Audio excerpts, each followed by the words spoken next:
So obviously language boundary is huge. Um, Lithuania and Latvia are very similar as far as linguistic properties.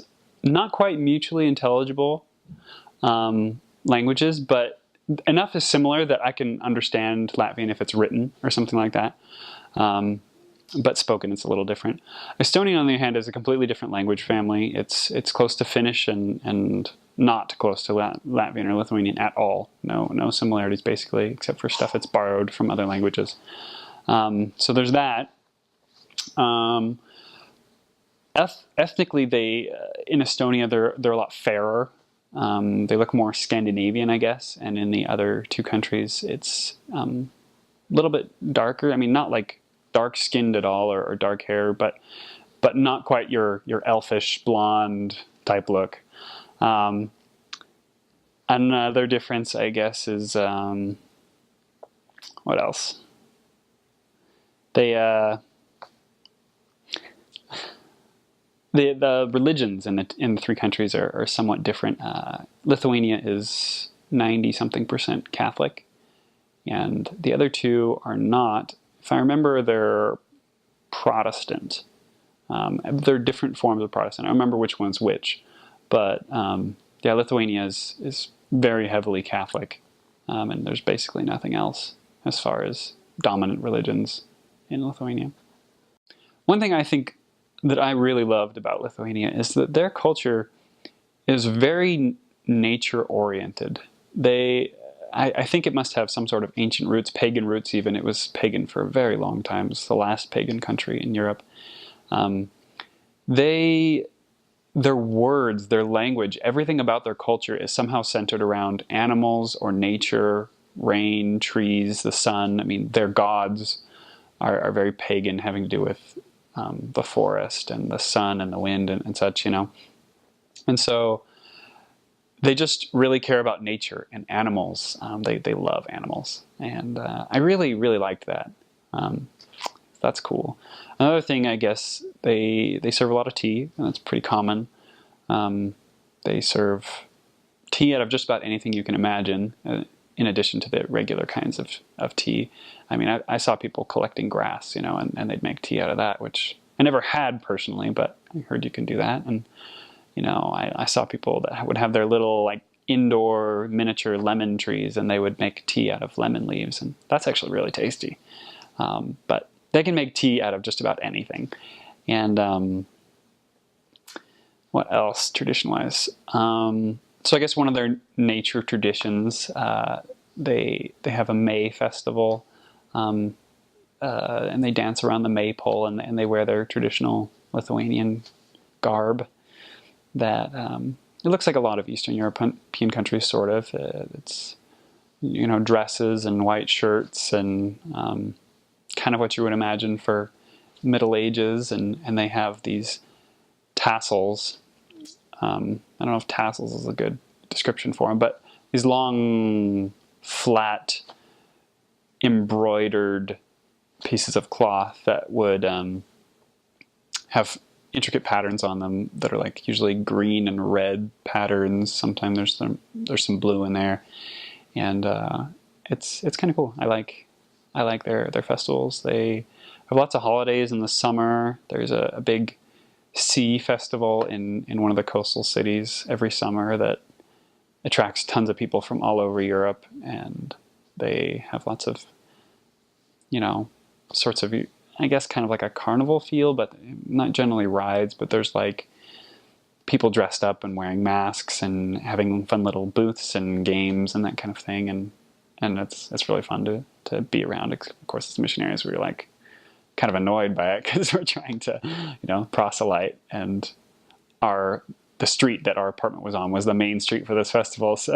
like, there's so many people, but we had appointments to be to. I'd say their culture is changing very quickly because the generations have experienced very different things. Many of the old people will say, oh, they don't know what it's like. And then even some of the middle-aged people will say, the very young people don't know what it's like. They don't know what it's like living in a country that wasn't part of the European Union. Despite that, there are some very interesting cultural tips. cultural things, which probably older people would hold more than others. For example, our MTC teachers taught us very quickly that you don't shake hands over a doorstep. That's I don't know how much we might say it's a superstition or something, but it just becomes kind of a cultural thing that you get used to. They don't set things on the ground. It sounds strange to call it a superstition because you as a missionary probably will get used to it very quickly. Even as I was greeted here today, and as someone was leaving, I still found it strange that they kind of shook hands over the threshold. So there are a few weird things that you'll pick up like that. But as far as getting to know the people now, I think if you understand that they value sincerity in a different way than we do, or I'd say that they value it more than us. For example, in English class, I was asking them to list some adjectives to put down that they could describe like a good person. And sincere was one of the very first ones that they put up there. So they value it themselves, and it's something that I noticed my very first day. We were knocking on some doors, and yeah, the very first door we knocked on, because it was the top left one. He looked at us and he talked with us, but he was very. To me, it surprised me how much he pondered and thought about it. And then the thing which really stood out in my mind was he held the Book of Mormon, trying to figure out whether he would accept it or not. I explained to him that he could have it for free. We'd like to come back and talk to him about it. I think he asked whether it was free. I might be making some of this conversation up because I don't remember how much I understood, but I remember him sitting there holding that book for probably 30 seconds. It felt like a minute. He was just trying to decide whether to accept it. So I was very impressed how sincere these people are. They don't seem to put on another face for you.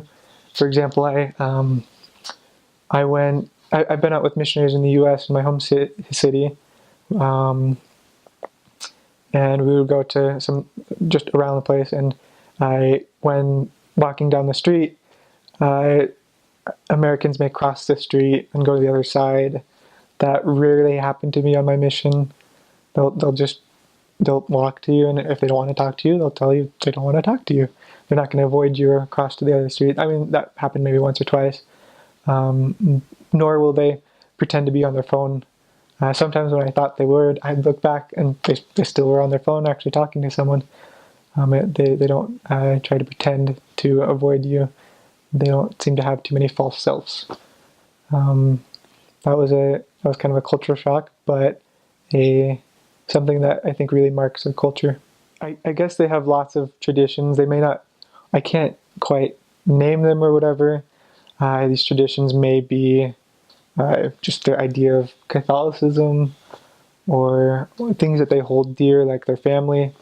But the word tradition, I feel, for them applies to more things than we would think. So I think they tend to value that and use that word more often, which is kind of interesting. They really do celebrate the entire Easter week. For example, they have Palm Sunday. Everyone will get on the trolley buses with their palms, but it's not a tropical country, so they're like fir branches or something. So I was a little confused at first until they explained to me that they were palms. Oh, okay. It's Palm Sunday. I got it. But yeah, those kinds of traditions pop up. Some are surprising. For example, you get on the bus the day after Easter and realize that they have 2 Easters. So there aren't as many people on the streets. Not just one day for Easter, but another day, which is kind of cool. They also have 2 Christmases, a first day and a second day. Supposedly the first day is for your for your immediate family, and the second day is for your extended family, where you'd go travel and meet them, which I guess is actually possible in such a small country. You can actually go visit your extended relatives in a day. So most of the unique traditions are probably related to Catholicism or paganism, for example. One of the biggest holidays, one that you probably won't really celebrate as a missionary.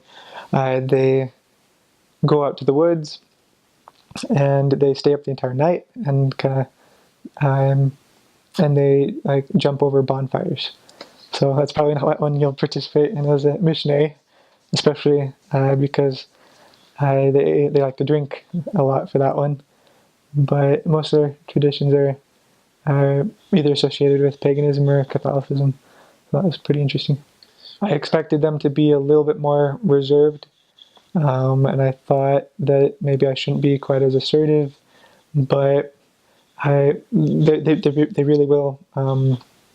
Or I guess I was a little afraid to interrupt people, but let's see, it wasn't as rude to just kind of talk and kind of get your point across, because they'd appreciate that. They want they're talking to you. I kind of expected them to maybe get offended by that, but it's just like English. You can talk when you want to talk,